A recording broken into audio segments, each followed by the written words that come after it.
and the book is out in the shops now. Yeah. Okay, well, one of Phil Tufnell's jobs here on The One Show is to scour the countryside, looking out for those landmarks. You drive past and wonder, what on earth is that? Stop the car, what is that over there? We're used to seeing large metal pylons scattered across our fields. We don't give them a second glance. But apparently, there's one around here that's a little bit different. It involves climbing out without any support across what looks like thin air. Thanks, lads. I'm going. Okay, take your left hand up and grab hold of the... That'll be a sort of problem. Same with your other hand. Take that up as well. Yeah. Okay, stick your feet in. The bit where you let go and you've just got it between your legs, that's quite scary. That's pretty scary because you've got nothing to hold on to at all. And we're going to the big platform up there now. Let's go do it.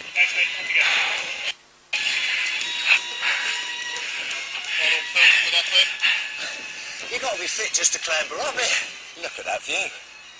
Got a little bit wobbly about halfway. Just don't look down. I never thought I'd make it this far, but it seems a shame to stop now, so close to the top. Apparently, I need to see what the RAF puts its trainees through. Made it. 365 feet up in the air, top of the world. There's no doubt at all, this really does test your head for heights. That's quite scary. You turn round. Well, you've got to admire the work these guys do, because even though I've made it to the top, I am not cut out for this kind of work. Has anyone seen a lift anywhere? I've got to get back down now. Good lad, Tuffers. Oh, that's a bit... I won't go up in this wind. Oh, for sure. Is that a television transistor mast? Yeah. Yeah. There's one of them in Bolton. And my mate used to work there, and people used to go up and... When there was something on television that they didn't like, they'd go up and tell him. And knock on. Go, what's this filth on Channel 4? And they'd be like, I don't know. I'll just work a transistor, man. I ain't got a clue. Ring right, Channel 4, don't tell me. I'm just working aerial. But top of tower, you've been there before. I've been up the top of the tower, yeah. Doing First shows, DVD. Yeah. Are you a fan of a ladder? Who isn't that? Exactly. Who isn't? This is what I love about The One Show. Yeah. Questions like that, you're a fan of a ladder? Yeah. Do you like I love a ladder. I like a ladder, yeah. I like a ladders. ladder, yeah. Yeah. More power to them, yeah. Yeah. I've got a chair that's a step ladder. You flip it over. A friend of mine got it. Thanks, Gordon. Handy. Anyway, this week you've been rubbing shoulders with royalty. I've met them all, Beth. Now then. This week, I met Anne on Monday. There we are, I've got a There's picture, Anne, yeah. man. There you are. Okay, and then Tuesday, they were all there. Oh, look at that. Prince Charles, Camilla, Prince Charles, Kate in yeah. the background, Kate Middleton. Yeah, I met Charles. They said, I said, hey, all right. There you go, what's wrong with that? Yeah. There you go, they're having a go at me a paper for saying, hey, all right. But he's a nice man, they're a good Well, lad. there's protocol, Peter. Yeah, but they're right. Yeah, look, I pay for his house, I can say what I want. Look, I said, hiya, you all right? You know what I mean? He's a good laugh. Yeah, they are. Kate, They watch this show. Yeah, they do. Hiya, all right? But as far as the actual performance was concerned, the Royal Variety, there was a couple of glitches. There a couple. Yeah. I did the Royal Variety on Monday, and but it'll shine up a treat. You won't tell when it's edited. We've got a clip. They've sent you a clip on. Yeah, we've got some Have a look. playing the drums. Playing the drum. This before it all went wrong. Let's have a look.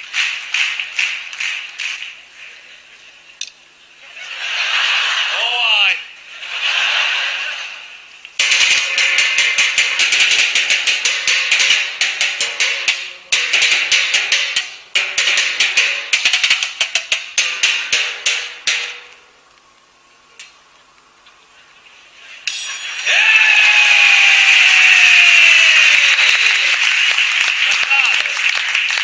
That was the last time I smiled on Monday. Why did it go so badly?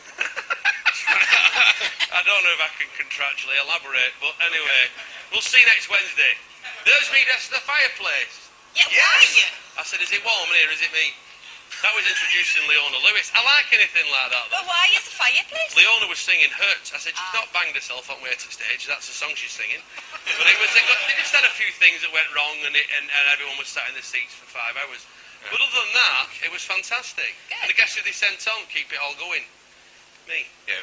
Good. Well, Peter, earlier on, I can't apologise enough. you were asking about a film about a lonely bird. Oh, you've not got one, have you? Yeah. Well, What are the odds of that? Especially for you. You're joking. If you are lonesome tonight, then spare a thought for one single fella called Elvis, who's been searching for Oh, love. it's a bird.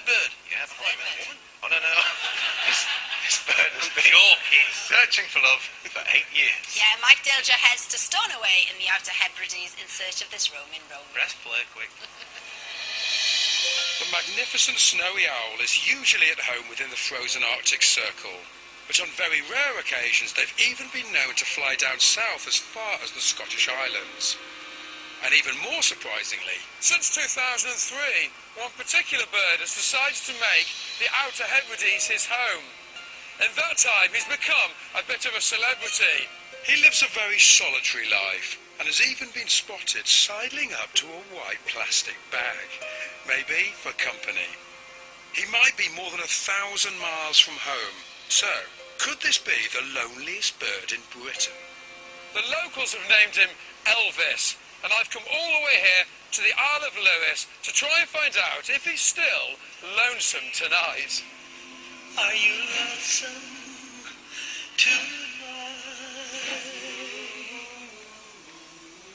My chances of spotting him are as remote as these islands, so my first stop is Stornoway to see if the locals can help point me in the right direction. We're looking for the famous Elvis, the snowy owl. Have you seen him at all? No, I haven't at all. Have you seen him? No. Any idea where we might be able to track him down? She's actually gone on holiday to Tenerife. Have you seen him? No, I haven't, I'm afraid. He's certainly around about somewhere. A few people know about him, but tracking him down is not going to be straightforward. In fact, he's so rare we put out a wanted poster for him a couple of months ago. And I'm armed with the latest intelligence from birdwatchers about his movements. He was seen in Stornoway, just south of where we are right now, and he's been more recently seen on the north coast. So potentially that's one place that we really should try. And that's where I'm heading now. You're listening to the Weekend Wake Up live on... I want to give myself the best possible chance of tracking Elvis down, so I'm joining forces with Martin Scott of the RSPB, who put the word out on local radio. We're looking for a snowy owl. People can give us a ring if they've seen it at all. That'd be fantastic. Whilst we wait to see if there are any calls from the public, we head to our first location, the rocky headland of Manchester. Martin, I'm thinking one small needle in a very large haystack. Yeah, there's lots of white things out there amongst the rocks, but there doesn't seem to be a snowy owl at the moment. This open moorland habitat with all the tussocky maca, or closely grazed grass, is ideal for snowy owls, as they normally inhabit the treeless zones of tundra close to the Arctic. Up there, the owls live on a diet of lemmings, but it seems Elvis is just as happy with the rabbits he can find down here.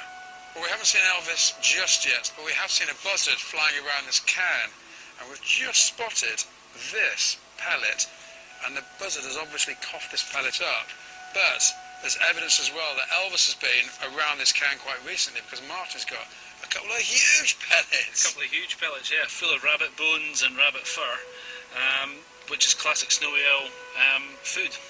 Definitive evidence, but I suppose we're just going to keep looking, keep scanning, not give up. After a couple of hours of chasing rocks in Manchester, we move on to another of Elvis's so-called favourite haunts, Crowlister. It's even more barren. Then, our luck changed.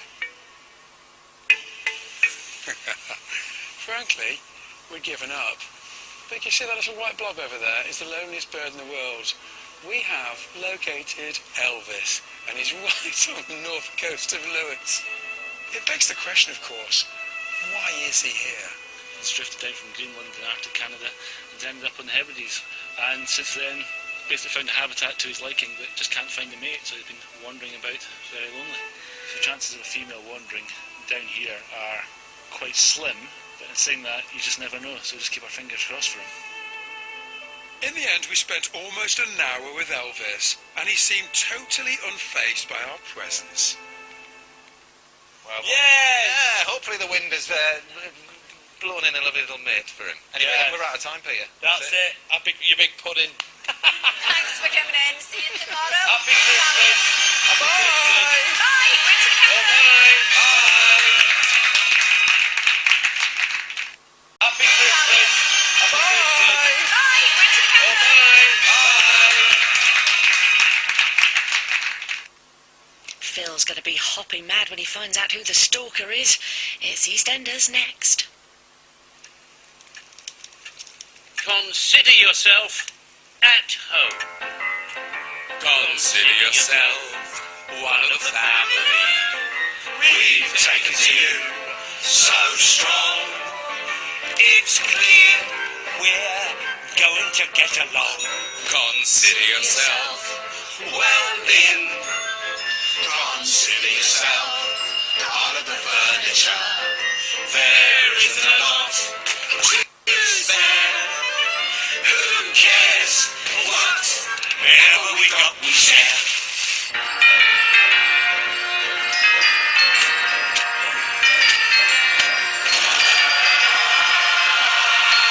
For after some consideration, we can stay. Consider yourself.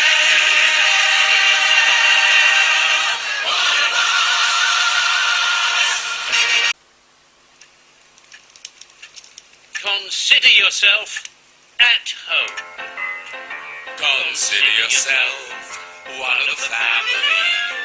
We've taken to you so strong. It's clear we're going to get along. Consider yourself well in. Consider yourself part of the furniture.